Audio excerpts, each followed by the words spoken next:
Aparajith YouTube நேயர்களுக்கு வணக்கம். மனிதர்களாகிய நாம் வாழ்வில் என்றும் பொறுமையாக இருப்போம், பொறுப்புடனும் இருப்போம். இதில் நாம் பார்க்கப் போவது குழந்தைகளுக்கான திருக்குறள் கதை மற்றும் வாழ்க்கை பாடம். திருக்குறளின் அரண் வலியுறுத்தல் அதிகாரத்தில் வரும் இந்த குறள் மிகவும் ஆழமான கருத்தை உணர்த்துகின்றன.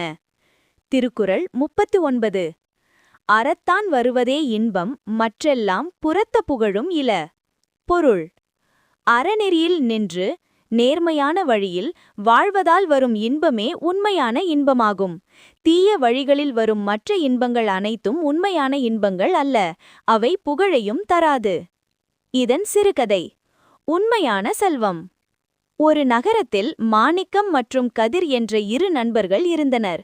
இருவரும் சேர்ந்து ஒரு துணிக்கடையை தொடங்கினர். மாணிக்கம் மிகவும் நேர்மையானவன்.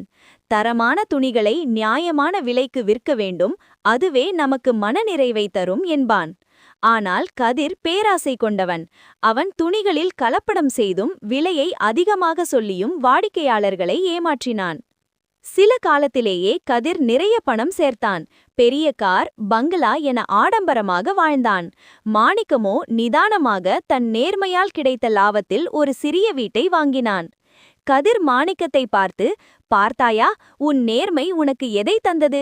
என்னை பார், குறுகிய காலத்தில் எவ்வளவு வசதி செய்துவிட்டேன்" என்று கேலி செய்தான். ஆனால் ஒரு நாள் கதிர் செய்த மோசடிகள் அரசுக்கு தெரிய வந்தன.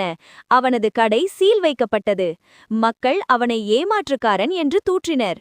அவமானத்தாலும் வழக்கினாலும் கதிர் தான் சேர்த்த செல்வத்தையெல்லாம் இழந்தான். நிம்மதியின்றி தவித்தான். அதே சமயம் மாணிக்கத்தின் கடை மீது மக்களுக்கு மிகுந்த நம்பிக்கை இருந்தது. மாணிக்கம் கடையில எடுத்தா துணி தரமாயிருக்கும், விலையும் சரியாயிருக்கும் என்று ஊரே பாராட்டியது. அவனுக்கு கிடைத்த லாபம் குறைவாக இருந்தாலும் அவனது குடும்பம் நிம்மதியாகவும் பெருமையுடனும் வாழ்ந்தது. சோகமாக அமர்ந்திருந்த கதிருக்கு புரிய வைத்தான் மாணிக்கம். "கதிர், தப்பான வழியில் வந்த பணம் இன்று உன்னை கைவிட்டுவிட்டது. ஆனால் நான் நேர்மையாக, அதாவது அறத்தோடு சம்பாதித்த இந்த சிறிய வருமானம் எனக்கு நிம்மதியையும் ஊர் மெச்சும் புகழையும் தந்துள்ளது. வள்ளுவர் சொன்னது போல அறவழியில் வரும் இன்பமே நிலையானது." கதிர் தன் தவறை உணர்ந்து இனி நேர்மையாக வாழப்போவதாக உறுதியெடுத்தான். அறத்தின் வழியில் நடப்பதே பெருமை என்பதை இக்கதை உணர்த்துகிறது.